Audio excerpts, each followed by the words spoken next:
not playing in the PGA Tour event. Grant Horvat got the one thing every golfer dreams of: a chance to play in a PGA Tour event. No long qualifiers, no second chances, just one golden invite. But instead of playing, he walked away. No one could believe it. Not because he was scared, not because he was hurt. The reason?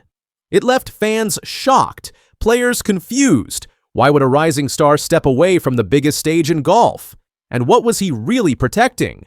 Grant Horvat wasn't born into stardom. He didn't grow up dreaming of green jackets or imagining himself lifting trophies. He grew up in Michigan, the son of a golf pro named Steve. You might expect that Grant had a club in his hands by the time he could walk. But for the first 12 years of his life, he had little interest in the sport his father loved. Football was his game. Golf? He thought it was boring. And yet, it was always nearby, just waiting. When Grant was about 13, something shifted. Curiosity replaced resistance. He went to his dad and said he was ready to learn the game. What followed was the start of something extraordinary. His father didn't just hand him clubs and send him out. He built him from the ground up. Grip, posture, stance, everything was drilled, repeated, refined. Those lessons weren't just technical, they were about patience, discipline, and trust. A foundation not just for golf, but for life. After high school, the family moved to Florida. Grant enrolled at Palm Beach Atlantic University and played college golf for 4 years. But he wasn't chasing tour dreams. He had no burning desire to go pro. That path, the long grind through Q school, mini tours, the uncertainty didn't speak to him. He liked the game, but something was missing. Something creative, something personal. Then he met Garrett from GM Golf, a rising YouTube golf channel. That meeting would change everything. They hit it off instantly, and suddenly Grant saw a different kind of path. One where golf wasn't just about scorecards and swing speeds. It was about storytelling, relatability, showing people the game from the inside with rawness and humor and heart.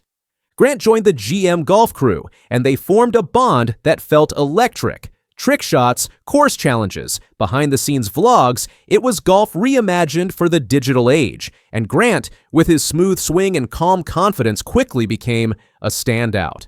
But this wasn't about being flashy. It was about connection. They weren't just gaining views, they were building a movement. Then came Good Golf, a collective that would flip the script on YouTube Golf. These weren't PGA Tour players, they were creators, and in that difference lay their power. They made golf fun again for a generation that had tuned out. Millions of viewers who had never cared about fairways or flagsticks were suddenly locked in. Good wasn't just content, it was community. But even within that success, something began to shift for Grant. He was growing, evolving. His vision for what golf content could be started to stretch beyond the group dynamic. He wanted to slow down, to dive deeper, to take control. So, in late 2022, he made the hardest decision of his life. He walked away.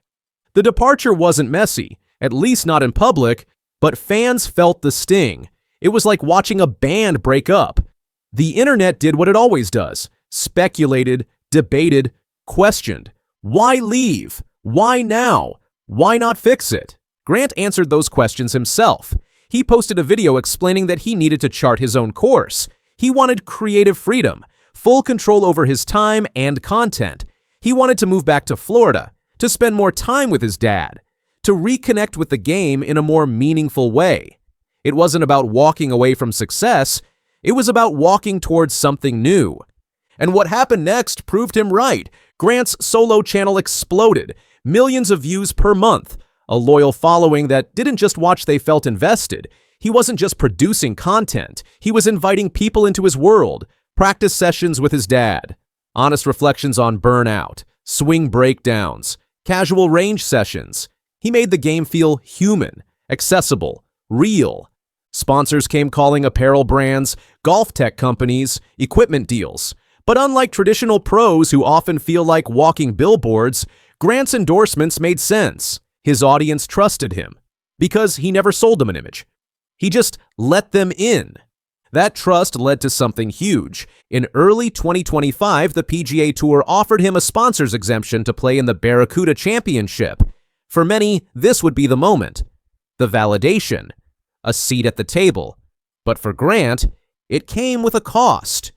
The PGA Tour's media policy wouldn't allow him to film his experience. No cameras, no vlogging, no window into the journey. For Grant, that was the deal breaker, because the only reason he was even invited was the platform he had built. And now, that very platform had to be silenced. He turned it down. He later explained his decision in a YouTube video titled, "Why I'm Not Playing a PGA Tour Event." In it, he was calm, clear, and resolute. Without the ability to bring his viewers along, it wouldn't feel real. It wouldn't feel like him. He wasn't chasing legitimacy. He already had it, in the form of millions of viewers, thousands of heartfelt comments, and a brand that resonated. The internet lit up. The video racked up hundreds of thousands of views, but the comments were what mattered. Viewers called it poetic, ironic, revealing. One pointed out the contradiction perfectly. The PGA wanted the clout he brought, but not the camera that brought it. What should have been a celebration became something far more important, a statement, a spotlight on the growing disconnect between old-school tradition and new-age storytelling. Grant didn't need the PGA's stamp of approval. In fact, his refusal made a louder statement than playing ever could. To understand why this shook the PGA, you have to understand what Grant represents. He's not trying to break into the system, he's proving that you don't need it. For decades, the PGA Tour has controlled the narrative. Who gets attention? What gets shared? How the game is perceived? But Grant controls his own narrative, and more people are watching him than many tour pros can claim. That's the shift. That's the threat. Because if more players follow his model, build a brand, connect directly with fans, play by their own rules, the PGA loses control.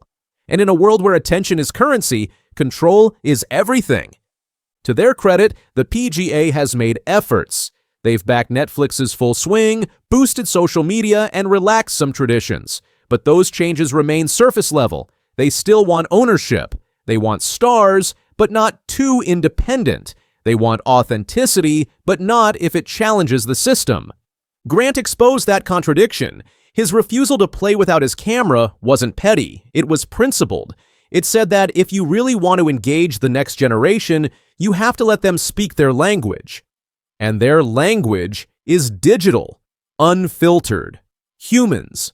So the question becomes, what matters more? Prestige or connection? Legacy or relevance? Because Grant isn't a one-off. He's the beginning. More creators are blending content with competition. More athletes are bypassing gatekeepers. They're telling their stories directly, with phones and cameras and voices that aren't pre-approved. Grant may never lift a major trophy. He may never play Augusta or St. Andrews under the bright lights of tour coverage. But he's already done something more powerful. He's built a community that doesn't care about tour status. They care about the game, about how he makes them feel connected to it, about honesty, growth, and joy. And that's the real revolution in golf. It isn't a new format. It's a new voice, one that sounds a lot like Grant Horvat.